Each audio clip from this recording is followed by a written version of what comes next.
Bonsoir, bonsoir. Ça me fait très plaisir de te retrouver ce soir pour parler d'écriture. Oui, très souvent, vous me dites « Non mais Amélie, l'écriture, c'est pas mon truc. » Ce que je peux comprendre parfaitement. Mais si tu es entrepreneur, eh bien l'écriture doit faire partie intégrante de ton travail. Alors, entrepreneur... je dirais, là pour le coup, je vais parler de ce que je connais, à savoir la photographie. Parce que, dans le bâtiment, tu es entrepreneur, est-ce que c'est essentiel d'écrire des articles sur ton site internet? Est-ce que tu as un blog? Je suis pas sûre. Est-ce que ça te rapporte quelque chose? Je suis pas convaincue. Enfin bon, bref. En tout cas, aujourd'hui, on va parler vraiment du cas concret des photographes. Et comme d'habitude, moi j'utilise ce que je vois, ce que j'entends, ce que j'apprends avec chacune de mes accompagnées. Et il s'avère que ça fait partie des dénominateurs presque communs à chacune, à savoir que l'écriture c'est pas simple, c'est pas quelque chose d'inné, et c'est quelque chose qui leur demande, qui demande beaucoup d'énergie. Et donc, comme je viens de le dire, moi je comprends ça parfaitement parce que l'écriture, c'est effectivement pas forcément un truc inné. On est photographe, on n'a pas forcément fait d'école de journalisme, donc on ne sait pas forcément manier les mots et puis le faire de manière assez productive, puisque si on met une journée à écrire un article de blog, oui, bien évidemment, c'est un petit peu long. Voilà. Donc, aujourd'hui, moi j'ai envie vraiment de dédramatiser le truc.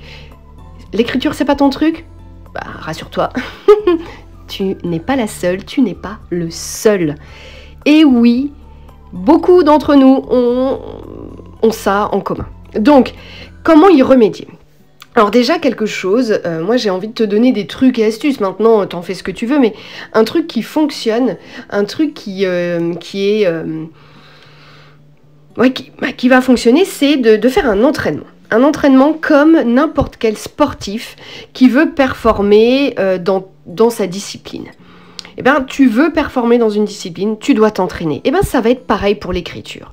Ce que je te conseille, c'est très simple, c'est de t'acheter un carnet si tu n'en as pas, d'ouvrir un carnet tout neuf, tout propre et tout beau.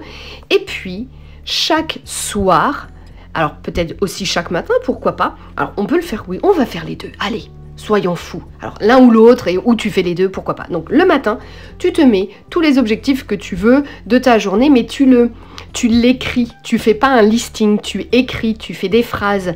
C'est pas juste des verbes, etc. Tu écris, tu t'obliges à faire des phrases longues, à avoir une syntaxe, etc. Et puis le soir, tu fais le point sur tout ce que tu as vécu.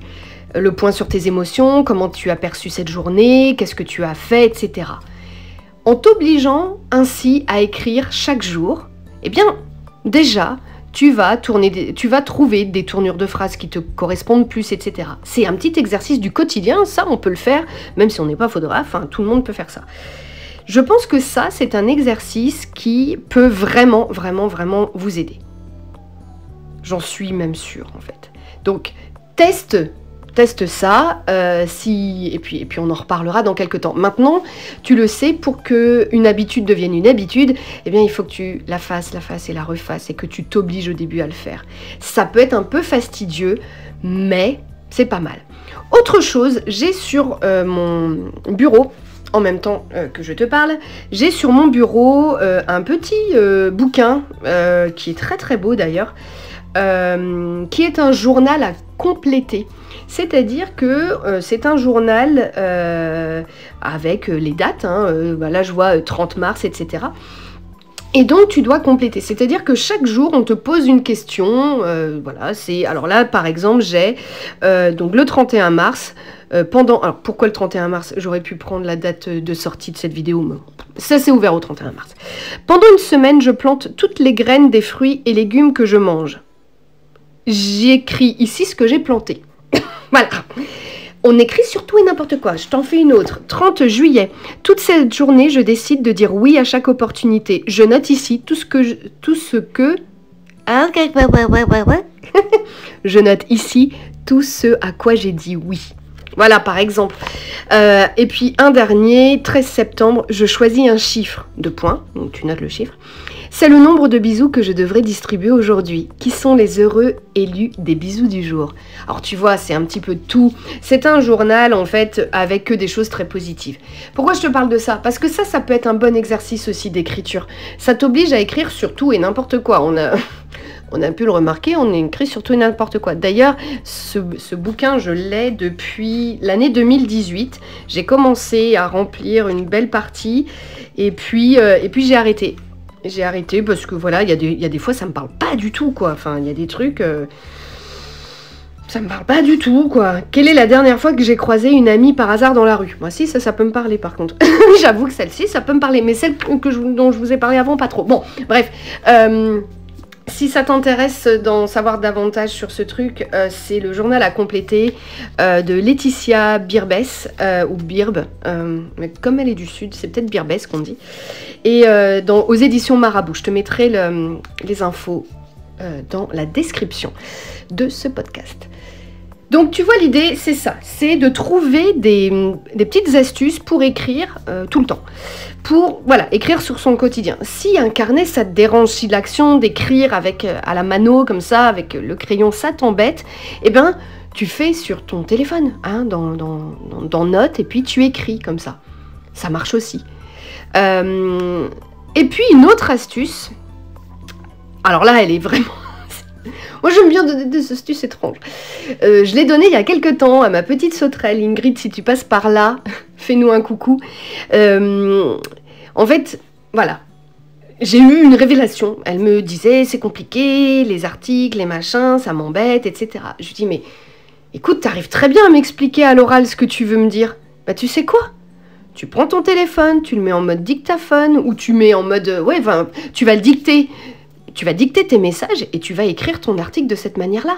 Tu balances toutes tes idées et puis après, tu retravailles la syntaxe. Ça peut être ça aussi l'idée. Si l'oral est plus simple, eh bien, tu parles à ton téléphone et puis voilà, comme je suis un petit peu en train de le faire là, voilà, tu parles toute seule. Ça marche aussi. Mais voyez, l'idée c'est, il faut trouver votre petit truc pour vous entraîner. Une fois que vous avez trouvé le truc qui va vous entraîner, eh ben, obligez-vous à ce que cet entraînement soit quotidien. Ça c'est clair. De toute façon, on n'a pas rien sans rien. Hein. À un moment, je ne veux pas te dire, ah ben c'est très simple, ça se fait comme ça. Non. Puis alors, on va me dire, ouais, mais toi, t'as le don, toi, tu sais faire. Non, bah non, ça s'apprend en fait. Et puis, puis t'apprends tout seul. Enfin, moi, j'ai appris toute seule à écrire, etc. Mais je le travaille au quotidien. C'est un travail de longue haleine. Donc, et à un moment, bah, ce travail de longue haleine, il paye. Et c'est pour ça qu'après, bah, un article de blog, tu vas l'écrire en quelques minutes parce que c'est facile, parce que ça sort, parce que les mots sortent. Ensuite, par exemple, je parle un peu de l'article de blog, parce que c'est très souvent ce pourquoi nous, on va écrire, mais je parle aussi, on peut parler aussi des réseaux sociaux. Très souvent, on me dit, je ne sais pas quoi raconter. C'est bien dommage, on est photographe, on capte les émotions. Bah, qu'est-ce que tu racontes ? Bah, raconte tout simplement ce que tu as vécu avec ces gens-là, dont tu nous montres la photo, tu nous montres papa, maman et les deux enfants. Bah, raconte-nous que en arrivant en expérience photo, tu es tombé sur les fesses et que tu avais les fesses toutes salies de terre. Oui, ça m'est arrivé. Oui, bien sûr. Non, mais tu vois, ça peut être ça. Tu racontes ce que tu veux, mais rappelle-toi des émotions du moment. L'avantage de nos photos, c'est ça, elles sont là pour ça, elles sont là pour nous rappeler à des émotions. Donc quand on va regarder une image, on va se dire, oh tiens oui, ça me procure ci, ça me procure ça, dans mon corps il se passe ci. Ben, retransmets-le. Et ça, c'est un formidable point de départ pour écrire nos émotions, tout simplement, en fait. Après, je ne vais pas te donner d'idées d'articles très précises, mais... d'idées d'articles très précises. Oui, c'est ça s'accorde avec idée. Oui, bah même à l'oral, on fait des fautes, hein, ou pas, bref, bon, c'est pas grave. Donc, tu vois, de ce que je voulais te dire, c'est que tu n'es pas toute seule, tu n'es pas tout seul à ne pas y arriver, mais par contre, si tu es donc photographe et que tu m'écoutes aujourd'hui, sache que il faut absolument, alors pas que tu performes, on te demande pas de devenir le prochain Bernard Werber ou je ne sais qui, non, c'est pas ce qu'on te demande. On te demande juste de relater un moment, de relater, je sais pas, tiens, t'as fait des mini-séances, relate ces 2 jours de mini-séances en pleine forêt avec un décor de malade. Relate l'histoire, c'est tout. Et après, voilà, que ce soit, que la syntaxe soit pas formidable, que ce soit pas écrit dans les règles de l'art du journalisme, etc. On s'en fiche, tu n'es pas journaliste, tu n'es pas écrivain, tu n'es pas écrivaine, etc., etc. Donc, arrêtez de vous mettre des barrières, arrêtez de vous limiter, écoutez-vous et surtout partagez vos émotions. Et ça, vraiment, ça va fonctionner. Entraînez-vous pendant des semaines, des mois et des années. Et je peux vous assurer qu'ensuite, l'écriture, ça deviendra quelque chose de très fluide. Dans un premier temps, ça ne le sera pas. Il vous faudra lire, relire, re-relire, modifier, etc. Des fois, vous allez peut-être mettre 4 ou 5 heures pour écrire un article.